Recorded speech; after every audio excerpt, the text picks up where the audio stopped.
160 000 euros, c'est ce que le numéro 1 français du Minecraft vient de perdre, volontairement, dans un serveur de jeu. Le même homme qui la veille faisait relire ses impôts par une intelligence artificielle. D'un côté un chef d'entreprise, de l'autre un gamin amoureux de son jeu.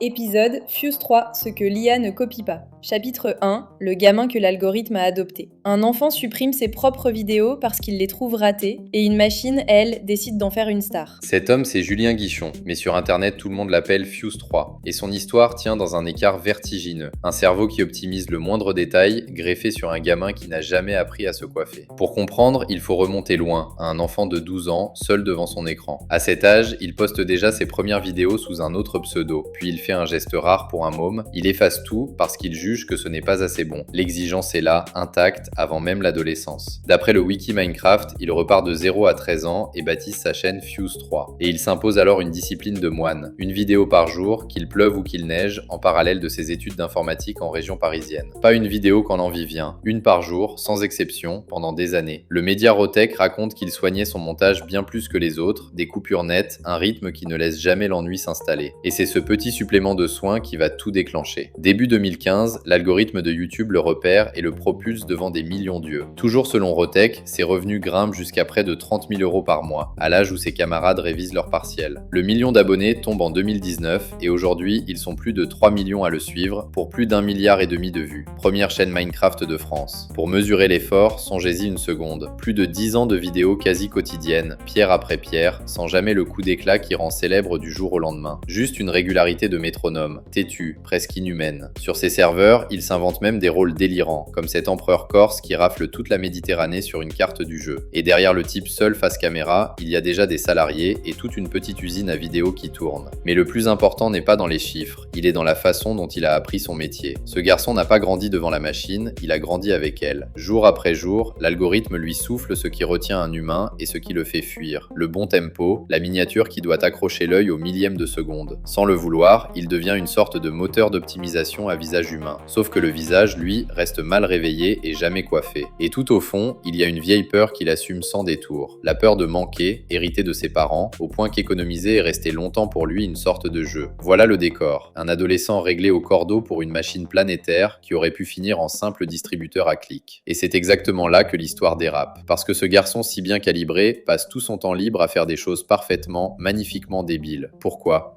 Chapitre 2, la bêtise qui n'en est pas une. Un canot pour enfants, percé, sur un lac d'1 kilomètre. Et si c'était ça, sa meilleure stratégie ? Pour comprendre, il faut le voir traverser le Canada à pied, en ligne droite.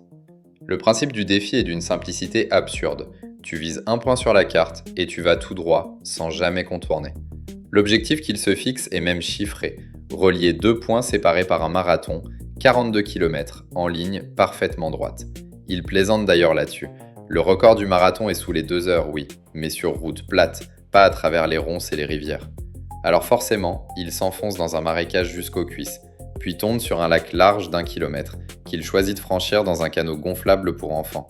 Un canot percé, prévu pour quelques dizaines de kilos à peine, dans lequel ils s'entassent à deux, avec leur sac de 20 kilos sur le dos, le passeport au fond du sac et la trouille de tout perdre au milieu de l'eau.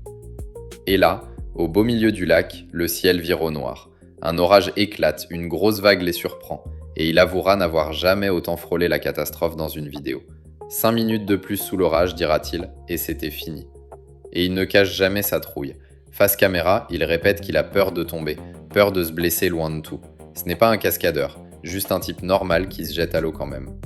Pourtant, ce naufrage évité de justesse n'est qu'un défi parmi des dizaines. Un autre jour, d'après le wiki Minecraft, il s'inflige 2700 pompes pour tenir un pari. Ailleurs, il mélange des aliments immondes juste pour filmer la grimace de son acolyte. Une fois, hilar, il avoue même s'être attrapé une tique à un endroit du corps où personne n'en voudrait. Et entre deux galères, il s'émerveille soudain d'un truc sérieux, comme ce droit nordique qui interdit de privatiser la nature. La preuve qu'il réfléchit vraiment, sous la déconne. Il ne se sépare d'ailleurs jamais de sa mascotte, Didier, un petit cube d'obsidienne aux yeux orange adopté dans une de ses séries. Ce cube a fini par avoir un jumeau maléfique, toute une mythologie maison et même sa propre bande dessinée publiée chez Soleil. Là où beaucoup ricaneraient, il faut s'arrêter une seconde. Parce que cette bêtise-là n'est pas un costume qu'il enfile pour la caméra. Ce n'est pas un numéro de maladroit pour gratter des vues. Il l'est pour de bon et ça s'entend à chaque juron, à chaque chute dans l'eau glacée. C'est exactement ce que son public vient chercher. Pas un héros lisse et increvable, mais un copain de chair qui galère et qui rit de lui-même. Quand il manque de se noyer, on le sent vraiment. Et c'est ça qui soude une communauté. Sans même l'avoir cherché, il a mis la main sur le positionnement le plus solide du métier. Sa maladresse n'est pas un défaut d'image, c'est sa signature. La seule chose qu'un concurrent ne pourra jamais lui prendre, parce qu'elle vient du dedans. On pourrait croire que tout est spontané, sans le moindre calcul. Et c'est vrai, ça l'est. Mais derrière ce gamin trempé jusqu'aux os se cache quelqu'un d'autre, quelqu'un de redoutablement organisé. Chapitre 3. Le cerveau froid. Derrière le gamin trempé se cache un patron qui monte une société pour chacun de ses besoins. Parce que le même homme qui se vautre dans la boue dirige une petite constellation d'entreprises, et le principe est presque comique de logique, dès qu'un besoin apparaît dans sa production, plutôt que de payer quelqu'un dehors, il crée une boîte pour le couvrir. Besoin de décors spectaculaires pour ses vidéos? Plutôt que de sous-traiter, il cofonde un studio de construction qui finira par travailler pour des marques allant de Renault à Xbox. Quand les sponsors se font rares, il monte sa propre agence d'influence avec un ami et son acolyte de toujours, iWen, une agence qui a dégagé 77 000 € de bénéfices sur la seule année 2024, selon Rotech. Ça ne s'arrête pas là. Même ces peluches Didier ont fini par justifier une société entière de produits dérivés montée en 2025.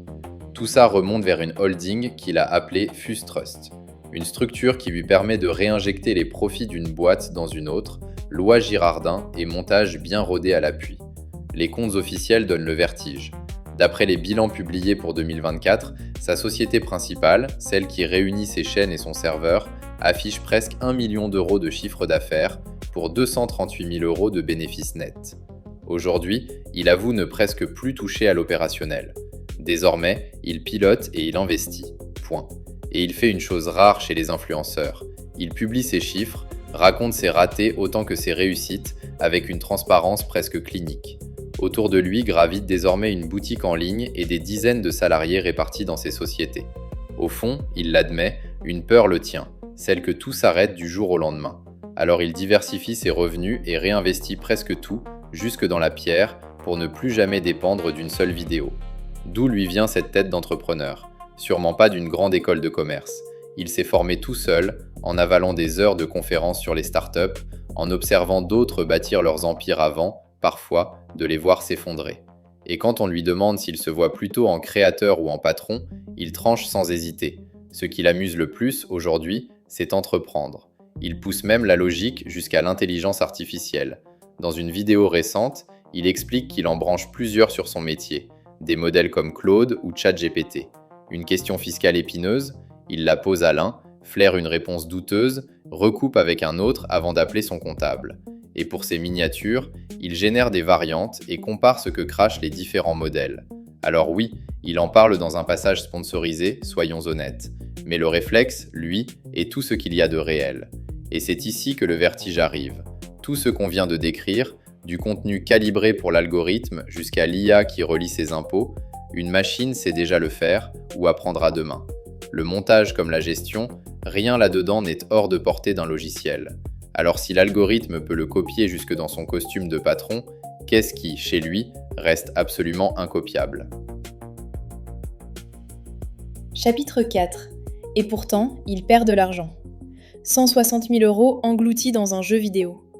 Le geste le moins rentable d'un homme qui calcule tout. La réponse tient dans un serveur de jeu qui s'appelle Palladium. C'est son bébé, lancé en 2015 selon Rotech, le décor de centaines de ses vidéos et le cœur affectif de toute sa communauté. Et pourtant, économiquement, d'après ses propres comptes qu'il détaille face caméra, c'est un gouffre qui n'a quasiment jamais été rentable. Le sommet de l'histoire, c'est sa nouvelle version, Palladium Bedrock. L'idée, au départ, est purement stratégique. Presque tous les nouveaux joueurs de Minecraft arrive désormais sur cette version-là, celle des consoles et des téléphones. S'il veut encore exister dans 10 ans, il doit y être. Sauf que le projet vire au cauchemar. Pendant 1 an et demi, des développeurs à plein temps reconstruisent le jeu de fond en comble. Et là, Microsoft retire un simple fichier technique dont dépendait tout leur travail. D'un coup, une grande partie du code part à la poubelle. Lui-même chiffre ce gâchis à 40 000 €. Plutôt que de renoncer, il fait reconstruire le moteur entièrement de zéro, encore plus plus solides. Les salaires tournent autour de 7 000 € par mois, encore et encore, pour un serveur qui ne rapporte pas un centime puisqu'il n'est même pas ouvert. Début 2025, après le flop d'une grosse mise à jour, il avoue être passé à 2 ou 3 mois de la faillite pure et simple. Il faut imaginer la scène, le youtubeur a 3 millions d'abonnés à quelques semaines de devoir enterrer le projet qu'il aime le plus. Et pendant ce temps, sa communauté réclame ce serveur depuis plus de 2 ans et commence à râler très fort. À l'intérieur aussi, c'est rude. Des développeurs ultra compétents, parfois encore étudiants, voient leur travail jeté 2 fois et leur embauche en CDI sans cesse repoussée. Il faut les remotiver encore et encore sans pouvoir leur garantir que ça marchera. On est loin de l'image du youtubeur insouciant. Là, c'est un patron qui ne dort plus, qui porte sur les épaules les salaires de gens qu'il apprécie vraiment. La première ouverture finit par arriver et c'est le chaos. 3 à 4 000 joueurs se ruent dessus en même temps, l'infrastructure s'effondre et il doit louer des serveurs en catastrophe chez un nuage français tout en déménageant son matériel d'un centre de données de Rennes vers Marseille. Cette ouverture rapporte 17 000 €, aussitôt avalée par 17 000 € de serveurs. Bénéfice net, 0. Au total, il estime le projet Bedrock à 160 000 €, soit, comme il le note lui-même, le prix d'un de ses immeubles payé 180 000. La logique froide dirait une chose simple: tout couper et garder l'argent pour un mur de plus. À la place, il fusionne avec son plus grand concurrent dans une structure baptisée Recube, co-dirigée avec son ancien rival pour sauver le serveur. Puis, il relance le chantier une dernière fois. La vraie version, lancée plus discrètement quelques mois plus tard, finit enfin par tenir. Serveur stable, joueurs contents, des dizaines de bugs corrigés en quelques jours seulement. Quelques mois plus tôt, les réseaux débordaient de joueurs furieux qui criaient à l'arnaque. Là, enfin, le serveur tourne et les critiques retombent. Et la leçon, il la résume en une phrase: sortir vite, même imparfait, plutôt que de polir dans le vide pendant des années. Et puis, il y a ce détail minuscule qui dit tout de lui. Son moteur de jeu maison, il l'a appelé Endium. Quant à sa société immobilière, celle qui détient de vrais immeubles en pierre, elle porte le nom de Findium.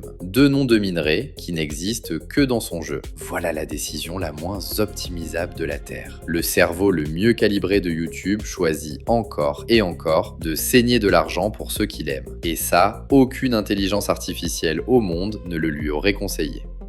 Chapitre 5. Ce que l'IA ne fera jamais. Des influenceurs sans corps gagnent de l'argent pendant qu'ils se cassent la cheville pour de vrai. Devinez lequel des deux ne se copie pas. Mettons les deux mondes côte à côte. D'un côté, sur le même internet, des influenceurs entièrement fabriqués par intelligence artificielle existent déjà et encaissent de l'argent, des visages parfaits, jamais fatigués, qui n'ont jamais mis un orteil dans un marécage canadien. Rotech raconte même le cas de fausses jumelles siamoises intégralement générées qui vendent du contenu à des milliers d'abonnés. Personne derrière l'écran, juste un modèle qui tourne en boucle. De l'autre côté, il y a Julien Guichon, bien réel. Un type mal coiffé, la barbe de gamin à peine sortie, qui boite à cause d'une cheville en vrac et qui s'entête à financer un jeu vidéo à perte. Et c'est là que tout se joue. L'IA sait déjà écrire un script et fabriquer un visage parfait qui ne fatigue jamais. Mais être ce gamin-là, ça, elle ne sait pas faire. Et elle ne saura jamais vouloir perdre 160 000 € par pur amour d'un jeu vidéo. 2 choses, et 2 seulement, lui échappent. L'authenticité incarnée, ce vrai corps qui tombe pour de vrai, et l'attachement irrationnel, ce choix qu'aucun tableur ne validera jamais. La machine peut tout imiter, sauf vouloir. Et la leçon dépasse largement Fuse. À l'heure où tout ce qui est calibré et lisse devient gratuit et infini, la valeur file vers l'inverse, vers le grain de réel, vers la trace d'une vie qui a vraiment eu lieu. Ça vaut pour un youtubeur comme pour une marque ou un dirigeant. Ce qui ne se copie pas, demain, vaudra plus cher que ce qui s'automatise. Pour un créateur, ça veut dire arrêter de courir après la perfection lisse que 1000 autres et bientôt 1000 machines produiront aussi bien, et miser plutôt sur ce que lui seul peut offrir, ses ratés et sa tête mal réveillée. Côté marque, le piège est exactement le même. À force de vouloir du contenu propre et calibré, on finit par fabriquer ce qu'un modèle recrache en un clin d'œil. Ce qui restera cher, c'est la preuve qu'un humain était vraiment là. Une hésitation ou un choix qui n'a aucun sens sur un tableur. Et c'est sans doute ça, le vrai conseil que laisse cette histoire. Ne pas chercher à battre la machine sur son terrain, le lisse et le parfait, mais sur le seul qu'elle n'atteindra jamais, le vivant. Pour une entreprise, ça peut vouloir dire montrer ses coulisses et ses essais ratés. Tout ce qu'un service marketing trop lisse aurait gommé et qu'aucun générateur ne saura inventer de façon crédible. Au fond, Fuse nous tend un miroir un peu vertigineux. Dans un monde qui sait tout fabriquer, la dernière chose qui vaille, c'est d'avoir vraiment vécu quelque chose, d'y avoir laissé du temps et un peu de soi. Le plus beau, dans toute cette histoire, rien de tout ça n'était calculé. Aucune stratégie anti-IA dessinée sur un tableau blanc. Juste un gamin qui n'aime pas se coiffer et qui adore son jeu au point d'y laisser de l'argent. Et c'est précisément ça, aujourd'hui, qui ne se réplique pas. Vous écoutiez Fuse 3, ce que l'IA ne copie pas. Merci d'avoir écouté jusqu'au bout. Si cet épisode vous a parlé, partagez-le.